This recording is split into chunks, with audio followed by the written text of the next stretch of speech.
This is Chris Kobe with the League of Women Voters of Portland, and you are watching the Video Voters Guide or listening to our podcast. We're here today to talk with a candidate running in the May 21st, 2024 primary election. We're grateful for the support of the Carol and Velma Sailing Foundation, the League of Women Voters of Portland Education Fund, the Weiss Foundation, and our media partner, Metro East Community Media. Joining me today is Dr. Brian Duty, running for state representative in District 33, which covers Northwest Portland. Welcome, Dr. Duty. Thanks for having me. Please tell us a little bit about yourself and why you're running for this office. Yeah, well, once again, thanks for the opportunity. So once again, my name is Brian Duty. I'm a native Oregonian. I grew up in Happy Valley, proud graduate of the Oregon public school system, and the first member of my family to graduate from college. After college, I went to medical school at OHSU, where I also did my residency, and then have been back on staff for the last 12 years. Shortly after getting into practice, it became very apparent to me that many of the problems that were facing my patients I couldn't solve in the exam room. They're the consequences of the inequities of our healthcare system and our society. And this prompted me to get heavily involved in advocacy, not only at OHSU, at the state level, but also nationally.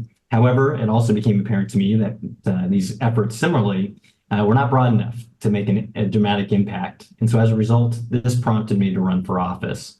And also because I'm a concerned citizen, I've spent my entire life in Oregon, and I've seen the changes that have impacted our states and our community. All right, let's dive into some issues. What changes would you support in the state legislature to address the issue of climate change?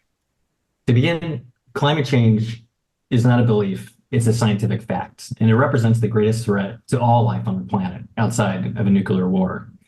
As a scientist, I am proud to be the climate candidate in this race, with exclusive endorsements from the Oregon League of Conservation Voters and the Street Trust Action Fund. I support environmental justice approach to climate change, which combines a rapid transition away from fossil fuels with policies that uplift communities most impacted by the climate crisis and other systemic inequalities. We need a green infrastructure revolution that brings housing, transportation, and industry to a net carbon neutrality while providing hundreds of thousands of well-paying jobs. And we must sufficiently fund our natural resources, invest in wildlife preservation, and mitigate wildfire risk. We also need to pass robust clean water policies and rapidly phase out single-use plastics. These efforts need to be protected by the legislature rather than executive order, which, as we have seen recently with Governor Kate Brown's climate protection program, are far too easy to be undone. Let's talk about an idea that's been floating around for a little bit. Would you support or oppose the creation of a Citizens Independent Redistricting Commission to redraw state and congressional election districts? And if you would, please explain your answer. Yeah. So gerrymandering, frankly, is wrong, period. I think that there's really not much debate for that. And so I would support the implementation of an independent redistricting commission because no political party should have the ability to manipulate the outcomes of an election. It is deeply inappropriate to have elected officials drawing their own districts. An independent commission would take that power away from these partisan officials and give it to neutral actors who can make unbiased decisions. Unfortunately, ending gerrymandering alone won't fix our democracy. We must also protect voting rights, especially for the BIPOC communities, and restore voting rights to disenfranchised individuals. We also need to pass automatic voter registration, protect mail-in voting, and pass robust campaign finance reform. You are listening to the Video Voters Guide interview and podcast of Dr. Brian Duty, who is running for state representative, District 33. Next question, would you support lowering the legislature's quorum requirement to 50% of its members? And why or why not? Yes. So democracy operates, on the principle of majority rule, not minority rule. And so the reality of democracy is that you have to win some votes, you're going to lose some votes, and you need to do this on, your principles stand on that particular issue. And you need to be able to fight for what you believe in. Lockouts caused by Oregon's abnormal quorum requirement are inherently undemocratic because they allow a minority to halt legislation from being considered by the legislature. I reject these walkouts by either party. It would not participate in them as a representative. Oregon should join the vast majority of other states by establishing a simple majority for a quorum.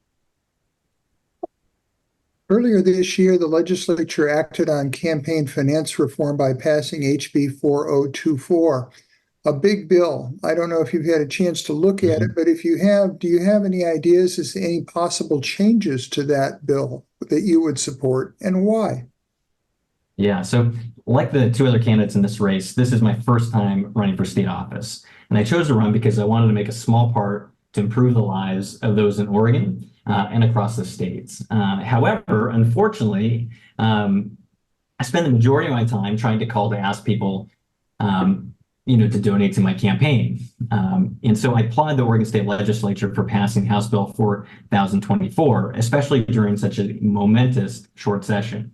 And I've seen firsthand the dramatic impact that wealthy individuals, businesses, and organizations can have on a race in a moment's notice by a major contribution. And this is not in the best interest of our citizens and the states. So House Bill 4024 is a start. However, I do have concerns about it. The way the bill is structured, candidates now are going to potentially spend a lot more time trying to get small donations. Ideally, campaign finance reform would level the playing field for each candidate, thereby allowing them to spend more time actually meaningfully engaging with voters and debating issues. Okay. I think we have time for one more question. Should the use of ranked choice voting be expanded statewide? Why or why not? I believe it should. So ranked choice voting is advantageous for a variety of reasons. First of all, it reduces, quote, wasted votes. So in the system, if a voter's top choice doesn't have enough support to win, their vote isn't wasted. It simply moves to the next choice. And so this encourages voting for preferred candidates without fear of aiding less favorable ones. It also mitigates what's called the spoiler effect. So it helps prevent scenarios in where certain candidates split the vote, allowing a less popular candidate to win. So by ranking preferences, voters can support their favorite candidate without inadvertently helping candidates that they actually wouldn't really prefer. And there are a variety of other factors for why it's important. So yes, I do support ranked choice voting. Thank you, Dr. Duty. This concludes our video voters guide and podcast interview of Dr. Brian Duty, running for State Representative, District 33. Election Day is Tuesday, May 21. Ballots will be mailed out beginning May 1. Be sure to inform yourself about the candidates, including by checking out the League's voting information website, vote411.org, and exercise your right to vote. Thank you for your interest.